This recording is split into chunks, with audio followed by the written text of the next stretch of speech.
believe me, I can understand what it's like, especially in these stressful times, to have trouble sleeping. Maybe you're tossing and turning and you're trying to get yourself to sleep. And I'm sure you're looking for ways on how you can do that, how you can relax and get a good night's sleep. Well, let me tell you, if you're having trouble sleeping, the Deep Sleep Sounds podcast sounds like the show just for you. It's a podcast that uses quality binaural sounds to help you calm your mind and drift off to sleep.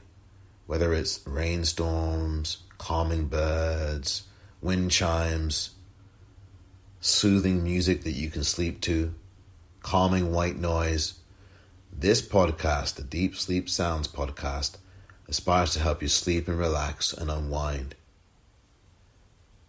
Listen to these soothing sounds designed to help you de-stress and get the rest you've been looking for by checking out the Deep Sleep Sounds podcast on Spotify or wherever you listen to your favorite podcast.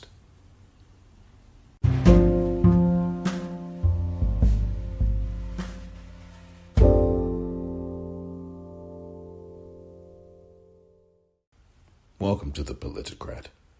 I'm Omar Moore. It is Tuesday, June the 23rd, 2020. Saturday the 13th of June is a date 16-year-old Gerard can never forget. Like thousands of others, the sheltered student from the suburbs attended his first ever protest. The teenager, like many, was moved to join the multiracial Black Lives Matter rally by the brutal viral video of George Floyd's killing. I didn't even know what to say when I could barely even watch it when it first popped up on my feed.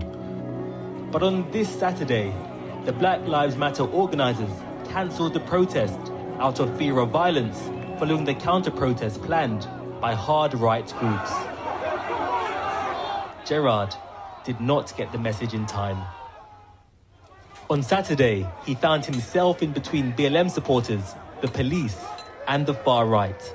I wanted to stay close to the police, but after a while, as I didn't want to lose my friends and I can't be too far, so I started to walk towards where they were. When I turned to the left, I see a whole mob of what I'm assuming to be far-right supporters. But when one of them says to me, "Are you with them? Are you with them?" I'm like, "No." And then he starts running towards me, so I start running back, and then he attacks me from there. And then when I'm trying to defend myself, his friend comes with a bottle and he hits it into my face. And this gets me into the floor. And then when I'm on the floor, I'm just getting punched and kicked. Sitting alongside his mother, Gerard points to where he was hit. The teenager of slight build is still in shock. His sight is impaired and his body in pain. These are the pictures of the day the far right returned to our streets. The Home Office condemned the violence against officers, but what you do not see here are the victims of suspected racist attacks like Gerard. When I was on the floor, I was thinking, there's no way I don't know how I'm going to get out of this. And if I do get out of this, I don't know how I'm going to end up. Like when I was just even able to stand up, I felt blessed that I was even able to stand up after it happened. What impact has this had on your entire family? For him to just go to the first protest out of curiosity, he didn't make any card, he didn't go, no nothing, and to come back injured and almost losing his sight. Or his life, I'll say, for that matter. I don't know, it will take time for me to recover from this myself. But this is not where the story ends. When Gerard, beaten and bloodied, sought the safety of officers, he was checked for injuries, but stopped and searched. I didn't feel safe in the area, so I was like, can you escort me to anywhere I can be safe, perhaps like an ambulance attend? And then he was like, no, he had to go and help the rest of his team, where he did at least try and talk me through it and look for injuries, but he also stopped and searched me. Like, he seemed a bit weary with me at the same time. What's it like to hear your son recount his experience? Who would have missed the blood? Had that been a 16-year-old white boy or black child, would they have ignored? Would that police officer? That's what I keep asking myself. But if you can go to a police officer bleeding asking for help. You left him. You said you're going to help your colleagues. I don't know. I don't have.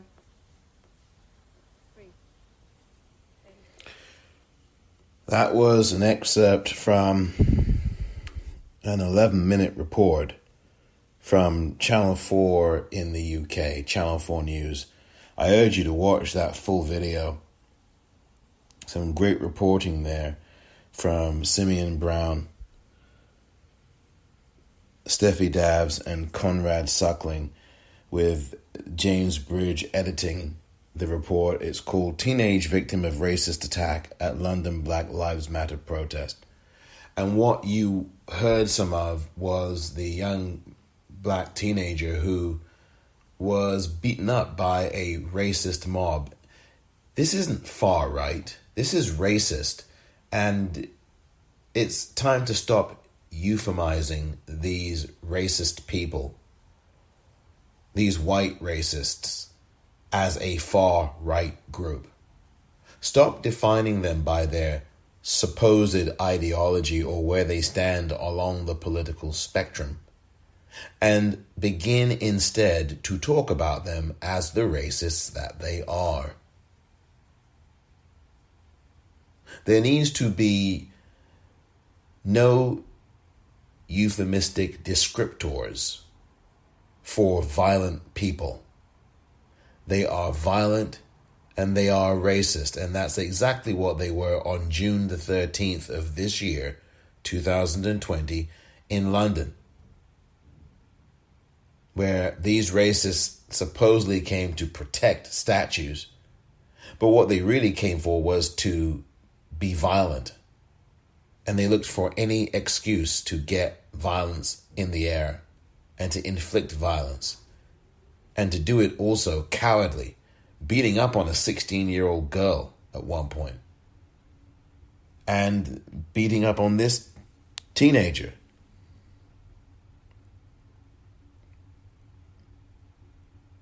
When I come back, this episode, the white racist backlash to Black Lives Matter. Next.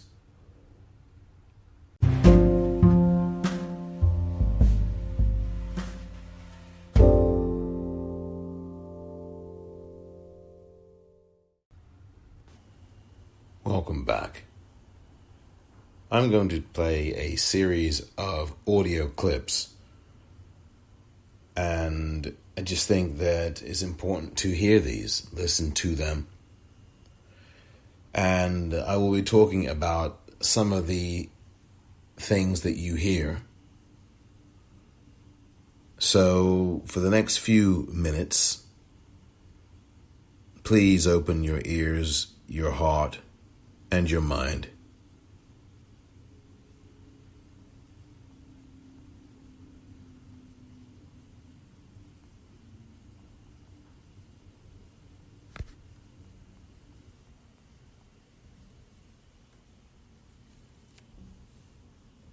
Empty, and she sits you by the bathroom, and you asked if you could sit by the window, and she says no one can help you at the window, and you have to sit in the back of the restaurant, and you have to get a manager involved. It could be subtle things like that, or really more overt things, like my husband walking down the street in downtown Boston with a friend, and a van full of guys pulling up next to him and doing the Nazi salute at him while they barked, or being in an Uber with some friends, and the Uber driver finds out that you're from Georgia, and she says, oh, aren't they down there picking cotton and eating fried chicken?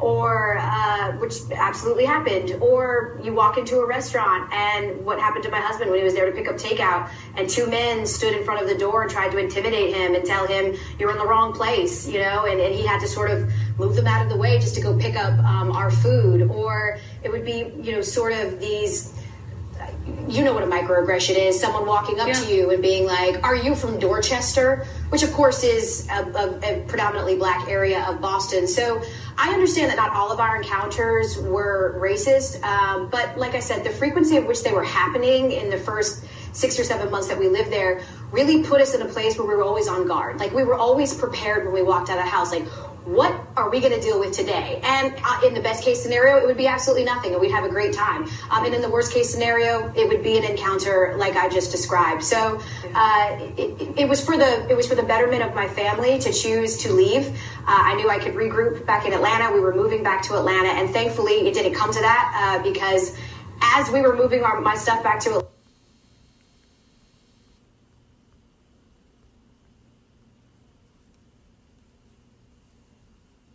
24 hours has shown us there is a long way to go with the fight against inequality and the fight against racism. Earlier on today, there was a very powerful image.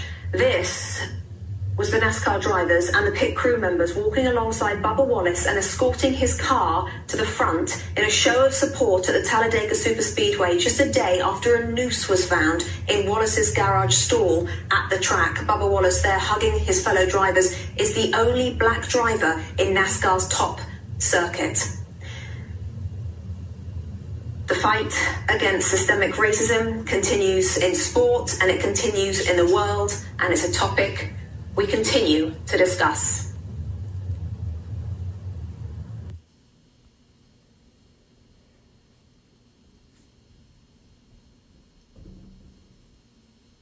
Robbie, what's your response? Well, we saw the interview with Raheem Sterling with Robbie Earle, and he said it was never about just Black Lives Matter or that all lives don't matter. It was about what's happening to black people in some communities, and it was about the fight for equality. It's about, that it's not, racism is not acceptable. And I think that's the message. It makes me feel very, very uncomfortable. I'm sure everybody's got their thoughts and feelings on this, and they're obviously making it clear there. It's an uncomfortable conversation to have. Robbie, what's... I was at home on the couch when you guys opened things back up on that first show on that Wednesday, and Robbie Earle was sitting in this chair, and I saw him get emotional, and I've been in the studio when he gets emotional, and he's been a part of the fight for a very long time. And so listen, I don't feel I've done enough, because the phrase that I hear now a lot that resonates with me is it's not good enough to not be racist. You must be anti-racist. It needs to be a very proactive thing to educate yourself, to understand. And as hard as it is to hear the stories that Robbie Earle has told us on air and off air, I can take, I guess, a bit of optimism in seeing his reaction to being a part of this fight for so long and feeling that it's different, and the demonstrations. Sport, now finally getting rid of this stick to sports ridiculous idea. When I tell my CPA, stick to doing my taxes because you feel this way, no, these are...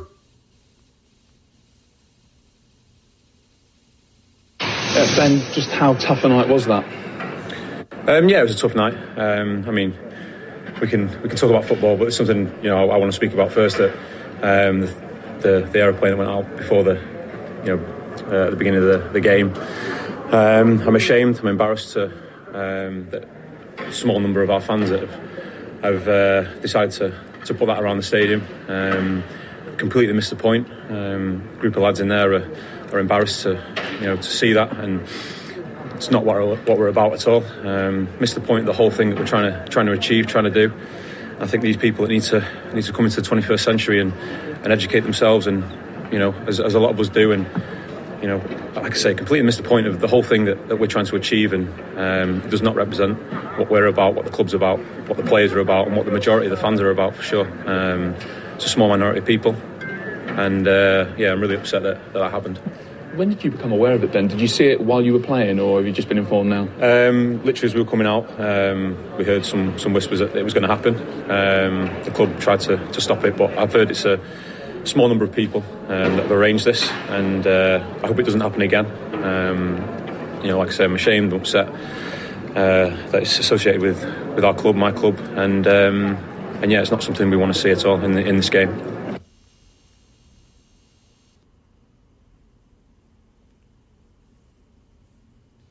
This is a strongly worded statement, and they were very quick to get that out, Kyle. As we sit here at the end of the game, we've had another hour or so to think it through and think how we feel about this. You were very strong at halftime, certainly. What are your thoughts now, an hour later? Same.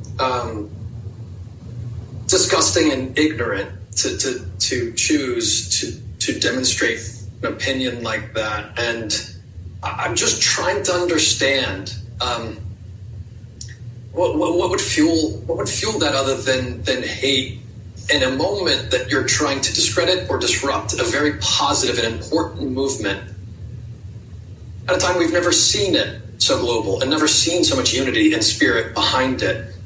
There are some that either can't or just refuse to understand what Black Lives Matter is about, and the important person or people behind that demonstration prove that this movement is not only needed, but the endurance of it is going to be so important, because we will see these demonstrations. We will have to probably sit on the set and talk about this again, as sad as it is and as frustrating as it is. The response to this is what fills you with optimism, that there is a large group of society, much larger than those demonstrating in this way, refusing to allow what used to live in corners to come out in society now. So Burnley Football Club and the players, and Ben Mee at the beginning pointing up at the sky. It's going to take absolutely everyone in this fight for a more equitable world.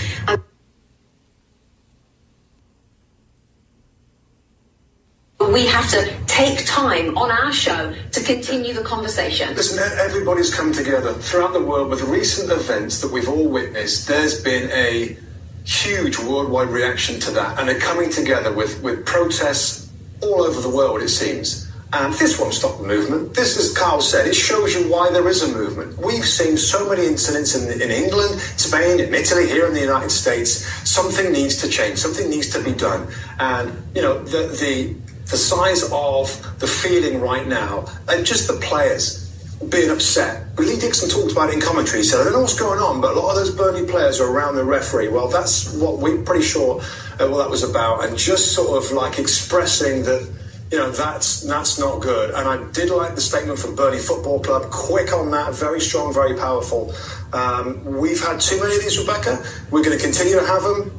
And other people's opinions will be heard. They've got a right, I guess, to put their message across as well. But I tell you what, with the feeling that we've had, you know, in recent weeks, is that this is going to change. Ryan Sterling talked to Robbie Earl about it, saying this is not about just Black Lives Matter. Of course, all lives matter. It's about trying to change things from some of the awful things that we've all witnessed for many weeks, months and years. Do you have faith the fight will be won in the end?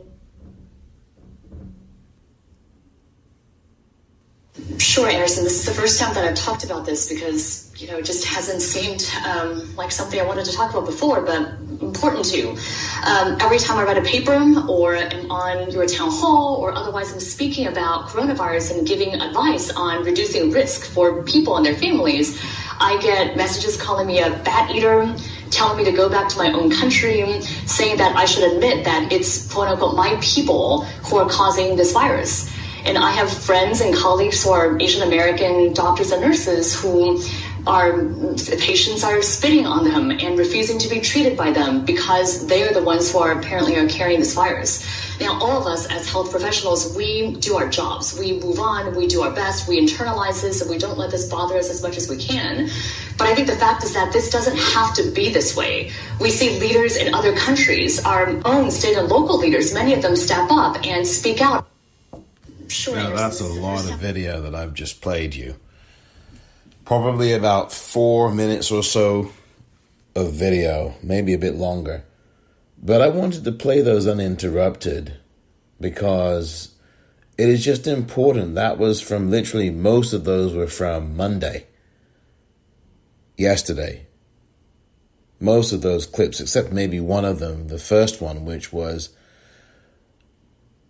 a clip from Elle Duncan, who is a reporter and anchor at ESPN here in the U.S., African-American woman, talking about her experiences in Boston, living there, as she had for a few months or years, and just explaining what the situation was and the racism that she and her husband faced in a very racist city named Boston. Anybody who goes to Boston who is black can tell you about it. The legendary NBA Hall of Fame basketball player Bill Russell can tell you all about it. his experiences playing in Boston for the Celtics and the way that some white Boston Celtics fans behaved towards him and even broke into his home and did some really disgusting things, which I'm not even going to bother going into. This episode is about this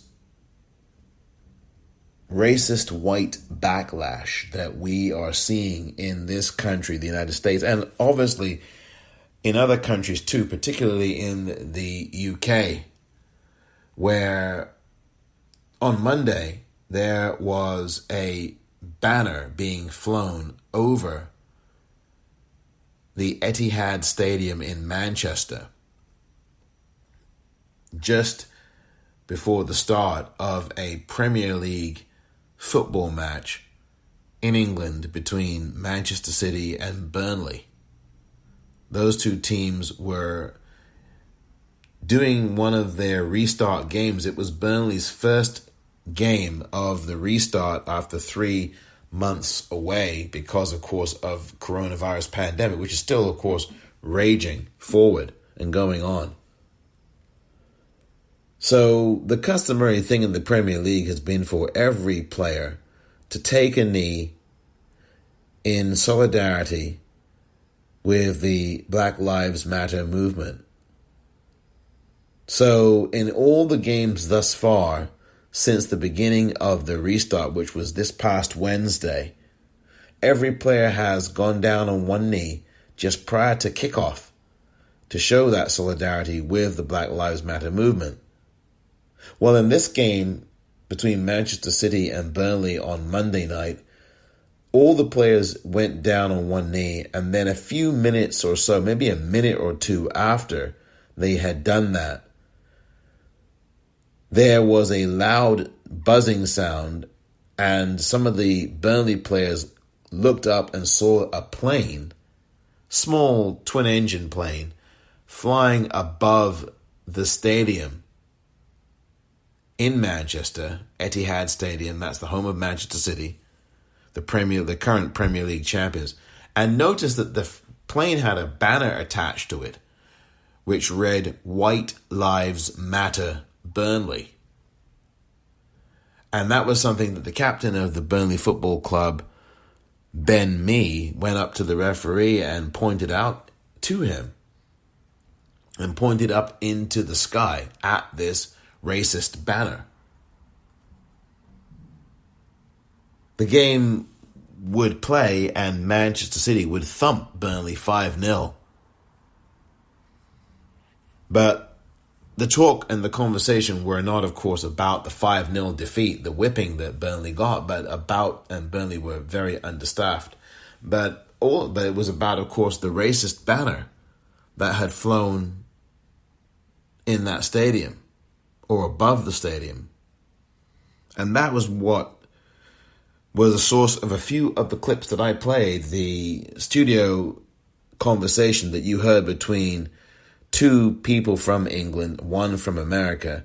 The American was Kyle Martino. The English male was Robbie Mustoe, himself a former football player in England. Kyle Martino used to play football in the United States.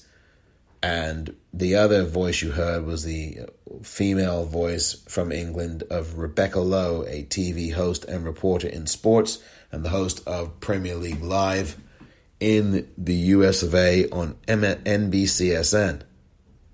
And so they were all discussing this racist banner and also the Black Lives Matter movement itself.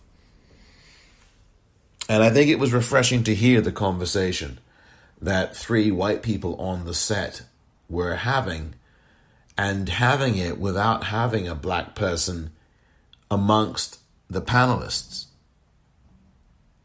Because when people talk about race in the United States in particular, it is invariable and inevitable that you will see black people talking about racism and what it's like to experience racism. Never, or at least very rarely, will you see white people on television at least being invited on, to talk about racism, and to talk about racism as far as how they are going to deal with it as white people, how they're going to end it in a society that is overwhelmingly white, run by white men, full of institutionalized and systemic racism. And it's not white supremacy, it's white dominance. And when you couch it and term it as white dominance, then there is no mythological characterization. Supremacy is something that suggests something good or suggests something great, and supremacy is a very dangerous and misplaced word. Of course, that's what the racists call themselves. But the reality is there is nothing supreme about them. They are gutter snipes and trash. And so the idea that you'd call someone who hates supreme would be very misplaced indeed. There is nothing supreme about being violent against groups of people of any race, let alone people who are black or Asian or otherwise. There's nothing supreme about a white person who preaches hate. And those who preach that one race is better than another, or those who preach that white people are somehow superior to others, that is not supremacy. That's gutter hatred and racism. So I call it white dominance because that speaks to the institutionalized and systemic racism, where you will see more than 95 or 94% of managers in all of English football be white. That's white dominance. That's not white supremacy. That's dominance. That is an overloading of the cake with one group of individuals, white men, making up that 94% or so of the cake. So that's what I mean. When I use that word, that's exactly what I'm talking about. I'm talking about the systemic aspects of racism. Because if you say supremacy, the first thing that pops up into people's minds is KKK or the EDL, the English Defence League, which has been banned in the UK, or Nazis or some other racist group.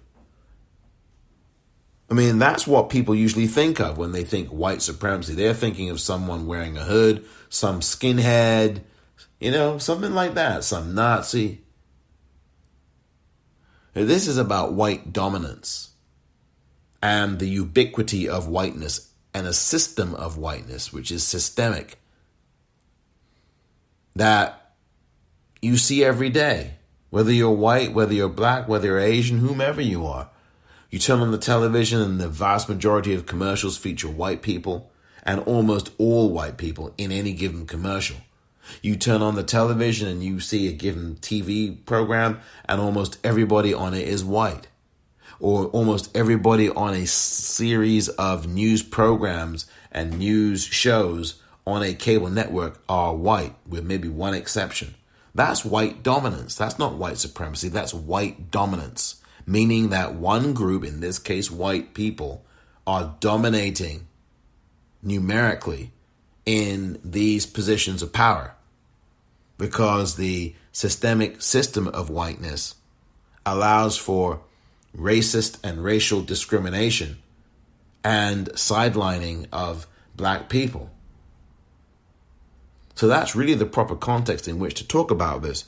And I think it was really a good thing that those on the set at the Premier League live studio on NBCSN really got a chance to air their honest views and convey their discomfort and admit that they were uncomfortable. Because that's what you really do have to do when you're having these conversations. If you are a white person, you have to first acknowledge your own discomfort and then your own implication in being silent about racist behavior that you are seeing right before you in your workplace, in your home, in your neighborhood? And ask yourself, well, why didn't I say anything about this? I mean, this is something that an English football pundit, Graham Souness, who was once a great player in his own right in football in England when he played for Liverpool Football Club in, I believe, the late 70s into the 80s. And I remember him back in that period of time. And he had become, I believe, at one point the Scotland manager. He was the Liverpool manager at one point as well. But this is the kind of thing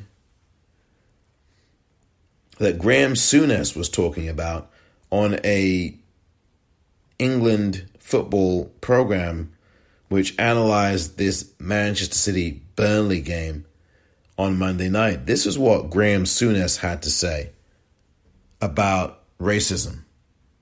Graham Souness is a white Scotsman. How can we improve the situation? What can a man of 60 plus do to be more part of the cause? And I think right across generations, people are saying that. I mean, we do, as a white man, I've never lived with black skin, obviously, and I've not witnessed the prejudices. I've not witnessed it in a dressing room that I've been part of. As I said, the only time I witnessed it was when I was in a meeting with directors at football clubs, and I'm annoyed with myself I didn't challenge them at the time, but I think if it happened tomorrow, I'd be in their face. And that's what this is what's happened in the last few weeks. And I'm like everybody else, I want to know what more I can do, how I can be more involved, how I can say and do the right things going forward. I think we're all learning. How can we... Yeah, I mean, I think I echo what Graham Souness says. This has been an awakening, I think, for a number of white people in this country and around the world, as you just heard there from the United Kingdom, Graham Souness, who admitted that he had been silent in the past. And you heard earlier that Kyle Martino, the American ex-footballer and the current pundit on Premier League Live on NBCSN here in the US, has admitted that he hasn't done enough to address and confront racism. There's so many people who are white who haven't not only not done enough, but just haven't done anything. Whether it's been letting a racist so-called joke be said in the office and never challenge it or confront it. Just completely ignore it or cringe or just deflect it or laugh it off because you're uncomfortable or laugh at it because you really think it is funny. That has got to change. Whether someone who's black at a restaurant has been sitting there for 20 minutes and you look and you see that you're eating and that black person in the corner or that black person, and I can tell you, I already said black person in the corner because I've been seated in the corners of restaurants many times and I have had to say, hey, look, I want to sit somewhere else. And it's only when you ask, do you get reseated, at least in the cases I have encountered personally. Now, that may not be true for every black person. But if you are a white person and you see a black person sitting at a table and you've noticed that they've been there for a long time and you don't see them eating anything because there's no plate there with food on it to eat from and they're still waiting for a waiter or they're waiting for their food.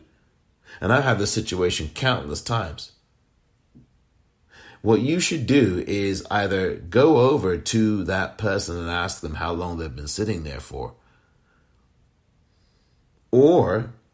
And perhaps take it upon yourself to go up to the manager and ask for the manager and say, hey,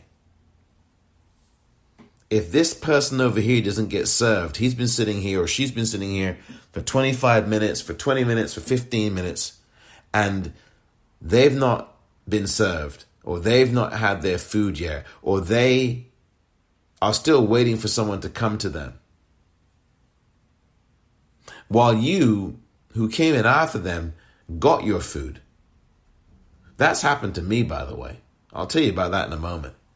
But as a white person, what you should say is, well, go up to that manager and say to her, your wait staff needs to serve this person and get their food for them. And I've been told they've been sitting here for 25 minutes or 20 minutes. And I've been in here for less time and I got served. If you don't have your wait staff, if your wait staff does not serve the individuals over here, I will never eat at your restaurant again. And what's more is I'll tell other people not to as well. Believe me, that will get their attention. And I'll tell you something else. That person, that black person who's been sitting at the table by herself for 20 minutes will get served. You have to use your privilege. As I've said many times, that's what you have to do to make this world a better place and to make this world a more comfortable place for everybody, not just yourself. It was good to see on television today that there are a few white people. I'm not going to suggest all or even many, but there are a few on television, not just in the streets, who certainly believe that Black Lives Matter, because that's the obvious. They do. But there has been a tremendous backlash by white people who are racist to Black Lives Matter. You see it on Twitter. You see it on Instagram. Threats have been made to the black Fulton County District Attorney, Paul Howard, last week, since after he indicted the 2 white cops in the death of Rayshard Brooks, who will be buried today in Atlanta. You see these racist backlashes going on, whether it's the violence at the racists' response amongst white men in London on the 13th of June, whether it is the White Lives banner that was flown over Etihad Stadium in Manchester last night. There's this backlash by racist white people to Black Lives Matter. I'm going to get into that a little bit more in just a moment.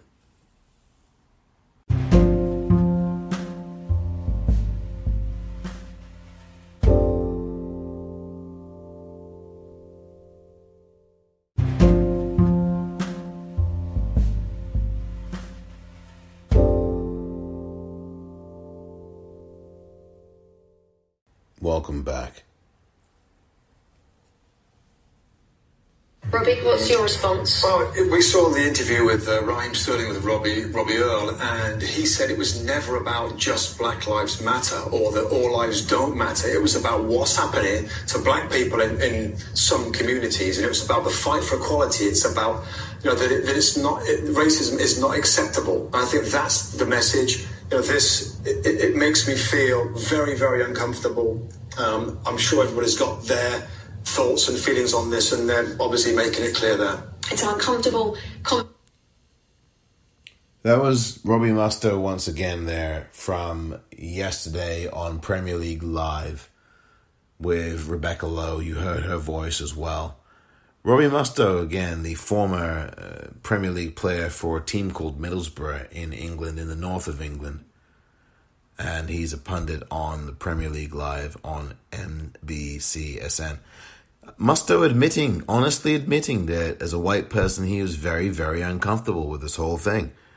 With the whole thing meaning with talking about racism, with what's happened with this, with what's happened in these events over the last few weeks of racist attacks, this White Lives Matter banner that was put up. And I thought it was some refreshing honesty from him. Now, there is a racist backlash to Black Lives Matter. It's racist backlash from white people who somehow just can't compute the idea that the lives of black people matter on this planet. It's because those people who can't compute it are racist and refuse to recognize black people as human beings. So reflexively they say, oh, white lives matter, when in fact, no one has said that they don't matter. Black Lives Matter is a statement of focus, not exclusion. Nobody has contested either that black lives, either that white lives matter. No one has contested that all lives matter. No one's saying either of those things. What we are saying is that black lives matter as well, and the society must recognize that they do, and that we can get police officers to stop killing black people. And then that kind of call, that kind of movement turns into something larger still. Change. Policy. But there are still a great many white people in the country or around the world who just cannot face themselves and examine themselves the way you heard on some of those audio pieces that I have played you, in the ways that allow them to confront themselves. They can't do it because they're too uncomfortable with what that would bring up for them, or because they're just stone cold racists who don't want to change. Part of me suggests that that's a lot of what it is as well. In fact, I think that's what the vast majority of it is when it comes to racist people who want to put a spoke in the wheel of a movement that has been largely successful, despite the attempts in the media and by people like Donald Trump and other racists to try to discredit the movement. Well, that's not happening. This is a global movement, and you can tell. You can really tell.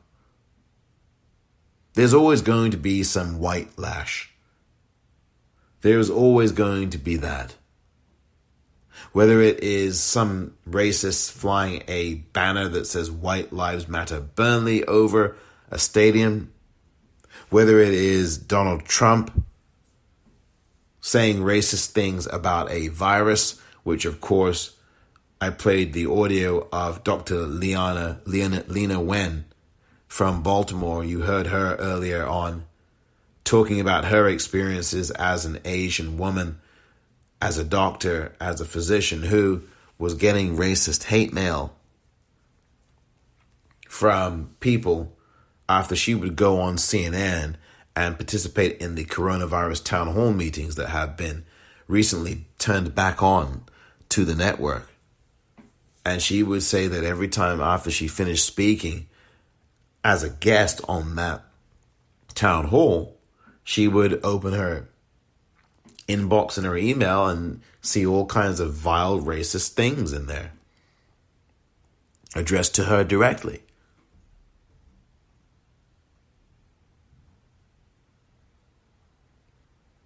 So these are things that are very real indeed. And make no mistake, when you add that to all of the white women who make these phone calls and lie about what a black person is doing, and then the police actually arrest some of those black people they encounter,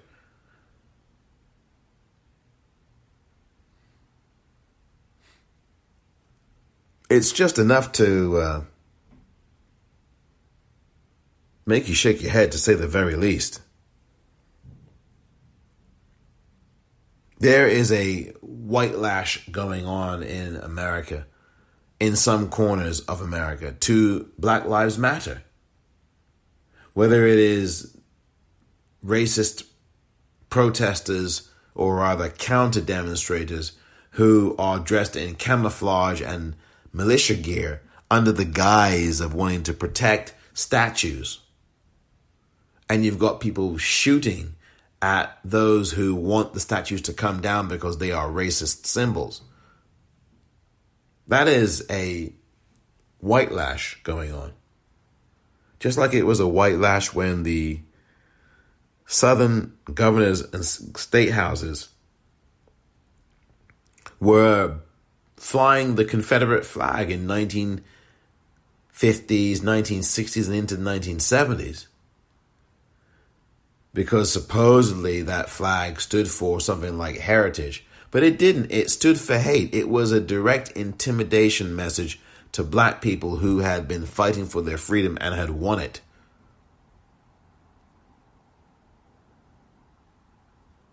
It's just really despicable stuff when you've got to be dealing with this every day of your life. There's so much more to even talk about. There was a soldier from the United States who, according to published reports, had planned an attack on members of a unit and gave classified information to a neo-Nazi group.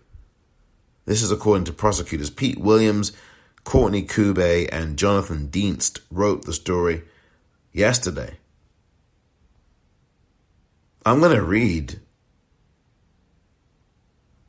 some paragraphs here. A U.S. Army soldier is facing a slew of terrorism charges after allegedly giving classified military information to a white supremacist group with satanic leanings as part of a deadly plot against members of his own unit, prosecutors said. Now, this Army private, Ethan Melzer, who was just 22 years old, gave information about U.S. troops stationed overseas, including whereabouts, movement, and security details to a racist group, and I'm not going to give out the name of the group. The intel supplied by Melzer was to be used as a way to carry out, quote, a mass casualty incident, according to the criminal complaint and indictment. Now, the Southern Poverty Law Center has described this particular group as an occult neo-Nazi organization. Good Lord. And British lawmakers have called for the group, which was founded in England, in the UK, to be banned.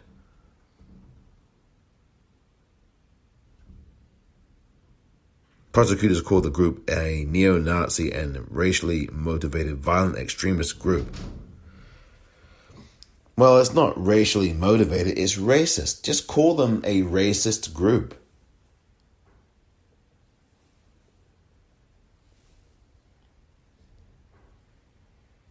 Now, what's interesting is that Melzer joined this hate group that I didn't name. You can easily find the name, though. But the point is that he joined this hate group in 2019, the year after he joined the Army. And some of the stuff that this guy says is just so sick and very dangerous. Had it not been for the interception of a police officer and intelligence, this guy would not be charged, would not be arrested. But fortunately, they do have him in custody. This is some scary stuff. But this is some very usual stuff.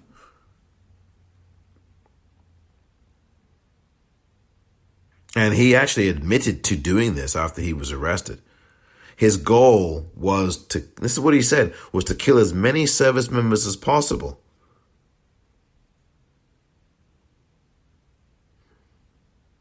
He also said that he was a traitor against the United States. Sounds familiar, Donald. And he said what he planned was basically treason. Acting U.S. Attorney Audrey Strauss called Melzer, quote, the enemy within for his plan to take out as many of his fellow soldiers as possible. I mean, this stuff just gets more sick. You tie that together with Christopher Hansen, who, as I told you, last year was busted with all these guns. He had a long list, the manifesto of people that he wanted to kill, including prominent politicians in the Democratic Party and prominent media figures. And then there's this history of white racist infiltration into these Klan groups and Nazi groups.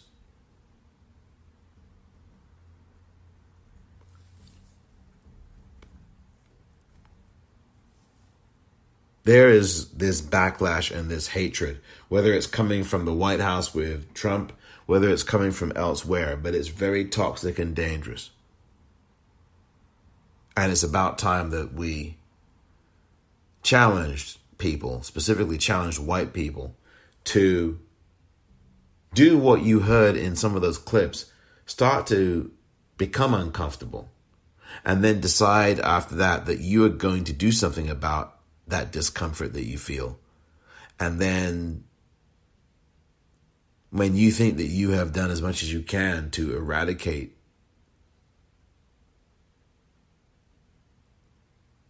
racism and hatred, then realize that you've got a lot more work to do. We all have a role to play. And the future is entirely up to us.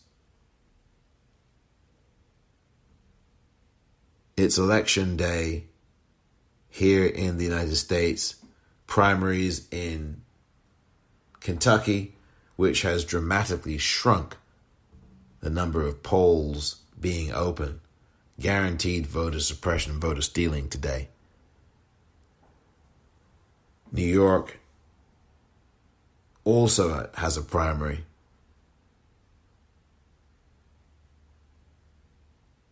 And in various other states, Virginia, I believe, also has a primary. Get out there and vote. Get active. Be careful. Be safe. Racism must end now, systemically and in general, in terms of people's daily attitudes. They must be shown to be able to want to learn and to do the work. Because I actually do think it takes work. A society that has not told you to challenge yourself or challenge your racist beliefs, likely nor have those people who taught you how to hate.